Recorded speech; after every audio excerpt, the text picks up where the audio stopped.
Hello everyone. सो हम start कर रहे हैं क्लास 7th का मैथ्स, जो कि हमने एनसीईआरटी स्टार्ट किया है। Chapter number 1। चैप्टर नंबर 1 क्या है? पूर्णांक। पूर्णांक क्या होते हैं? इंटीजर्स। इंटीजर्स हम किन संख्याओं को बोलते हैं? 0 से लेकर प्लस की तरफ जो आप जाते हो, 1 2 3 4, कहीं तक भी कोई भी नंबर, जैसे 1000 से ऊपर कोई भी नंबर हो गया, ठीक है, कोई भी नंबर इस तरह से होना चाहिए पर वो तो, और माइनस की तरफ जो जा रहे हो, -1 -2 -3, इस तरह से कहीं पर भी कोई भी नंबर, ये सभी होते हैं पूर्णांक। ठीक है, ये हमारे पास पूर्णांकों में आते हैं। और जो हमारी संख्याएं प्लस में है, मतलब 0 से लेके इस तरफ जा रहे हो, जैसे मैंने लिखा 1, 1 क्या है? इसके आगे कोई भी चिन्ह नहीं है, यानी इसके आगे क्या है? प्लस का साइन है, प्लस का चिन्ह है, तो ये क्या है? धनात्मक संख्या। ठीक है, जितनी भी हमारे पास पॉजिटिव वैल्यूज होती हैं, जो जमा वाली संख्या होती है, मतलब जिनके आगे माइनस नहीं लगा हुआ है, वो होती हैं धनात्मक संख्याएं। और जिनके आगे जैसे माइनस लगा हुआ है, -1 है जैसे, तो ये होती हैं ऋणात्मक संख्या।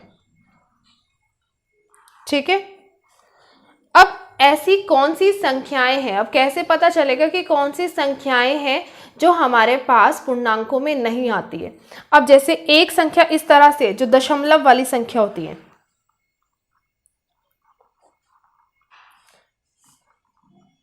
कौन सी संख्याएं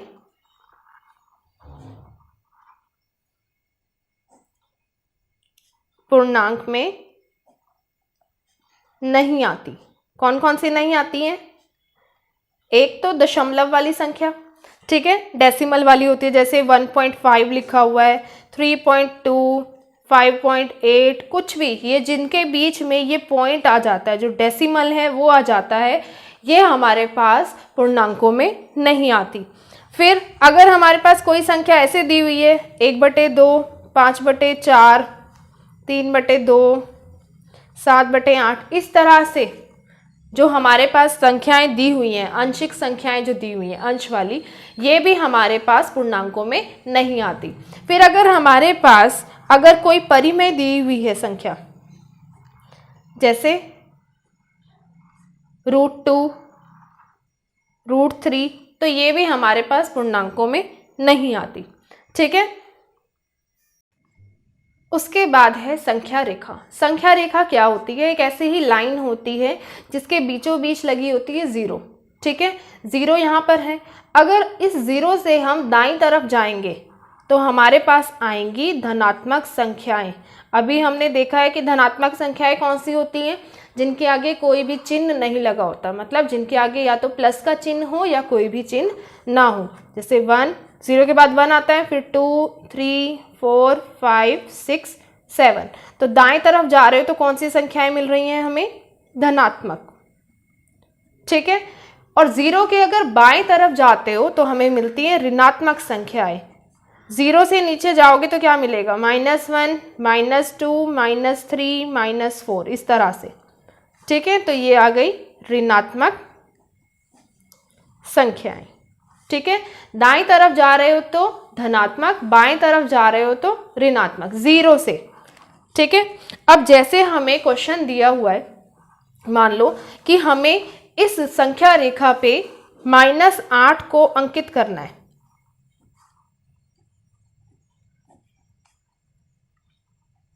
मतलब इसको यहां पर चिन्हित करना है कि ये कहां पर है। ठीक है, तो हम क्या करेंगे? पहले तो इसी तरह से एक लाइन ड्रॉ करेंगे। अब क्योंकि -8, देखो हमें इस तरफ बहुत ज्यादा जगह चाहिए, -8 कहाँ आएगा? बाएं तरफ आएगा 0 के, क्योंकि ये क्या है? ऋणात्मक संख्या है, माइनस लगा हुआ है इसके आगे। ठीक है, तो मैं क्या करूंगी? इस 0 को कहाँ लूंगी? थोड़ा सा दाईं तरफ। ठीक है, ताकि मेरे पास यहाँ पर जगह बच जाए इसको अंकित करने के लिए। तो मैं यहाँ लिख लेती हूँ 0। ठीक है, क्योंकि इस तरफ के तो मुझे नंबर चाहिए ही नहीं, तो मैं यहाँ पर 1, 2, जितने नंबर आते हैं मैं उतने लिख दूंगी। अब इस तरफ मुझे चाहिए -8, तो मुझे कितनी लाइंस लगानी पड़ेंगी? 8, 1, 2, 3, 4, 5, 6, 7, 8।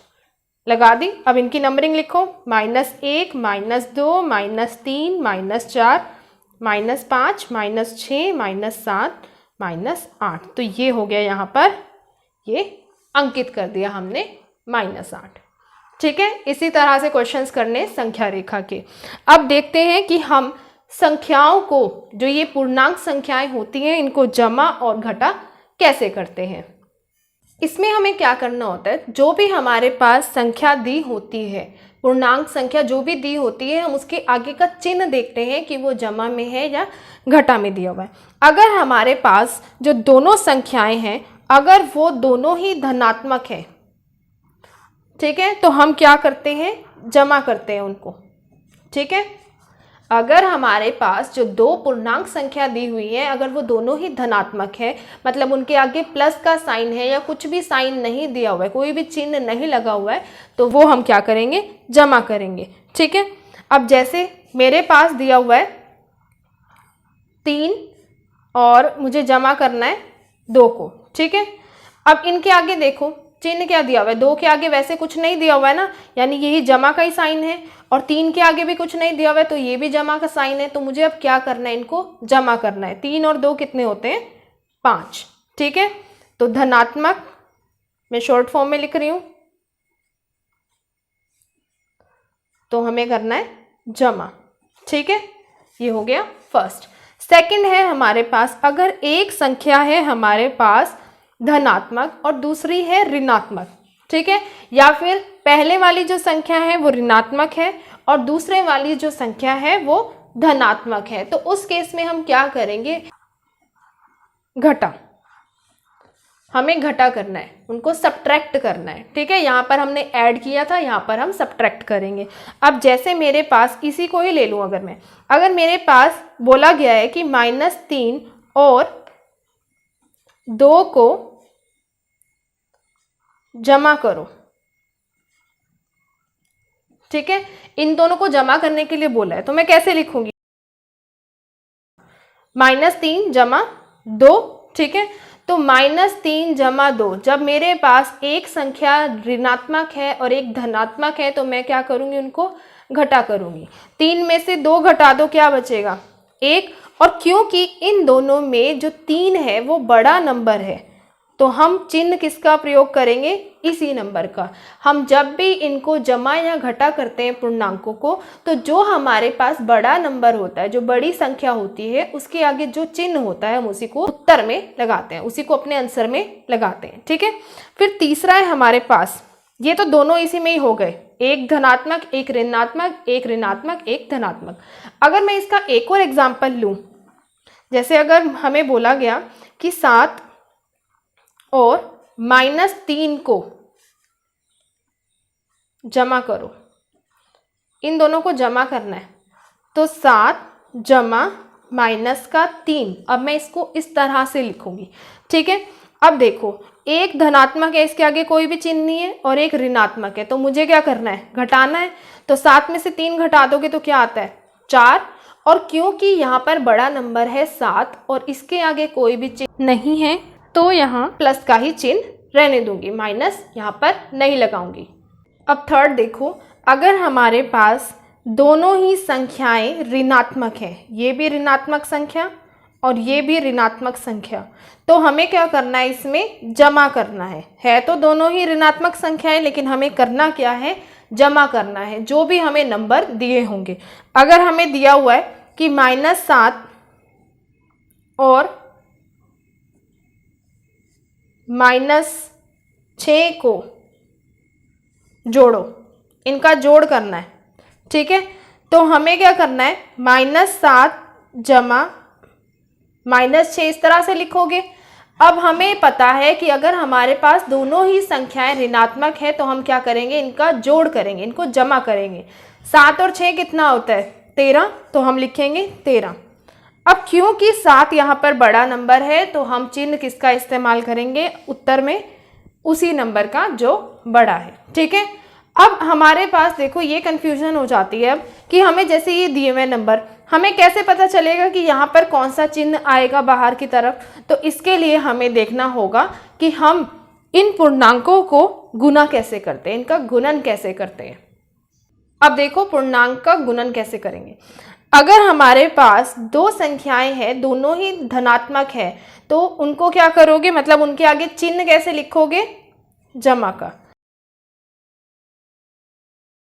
दोनों ऋणात्मक है तो क्या करोगे, जमा, ठीक है, जमा का साइन आएगा उत्तर में। अगर एक धनात्मक है और एक ऋणात्मक है, या फिर एक ऋणात्मक है पहले वाली और दूसरे वाली धनात्मक है, तो हम क्या करेंगे, कौन सा चिन्ह हम इस्तेमाल करेंगे, ऋणात्मक का, ठीक है। अब इसको एग्जाम्पल से समझो। अगर हमें दिया हुआ है -2, पहले प्लस वाला करते हैं, प्लस का 2 गुना 3, 2 तिया 6, और हमारे पास चिन्ह कौन सा आएगा, जमा का ही। इसमें हम ये नहीं देखते हैं कि हमारे पास बड़ी संख्या कौन सी है, छोटी संख्या कौन सी है, सिर्फ हमें ये देखना है कि हमारे पास जो संख्याएं हैं वो दोनों धनात्मक हैं, दोनों ऋणात्मक हैं, या फिर उनमें से एक धनात्मक है और दूसरी ऋणात्मक है। अब देखो, अगर मुझे दिया हुआ है -2 -3, 2 तिया 6, मुझे पता है 2 तिया 6 होता है, पर चिन्ह कौन सा लगाऊंगी मैं, प्लस का, तो ऐसे ही लिख लिया। अब अगर मुझे दिया हुआ है -2 गुना 3, एक मैंने ले ली ऋणात्मक, दूसरी मैंने ले ली धनात्मक, तो ये क्या बनेगी, 2 तिया 6। और जब मेरे पास इस तरह की कोई स्थिति आती है कि एक धनात्मक और एक ऋणात्मक, तो मैं चिन्ह कौन सा इस्तेमाल करती हूँ, माइनस का, तो यहाँ पर आएगा माइनस।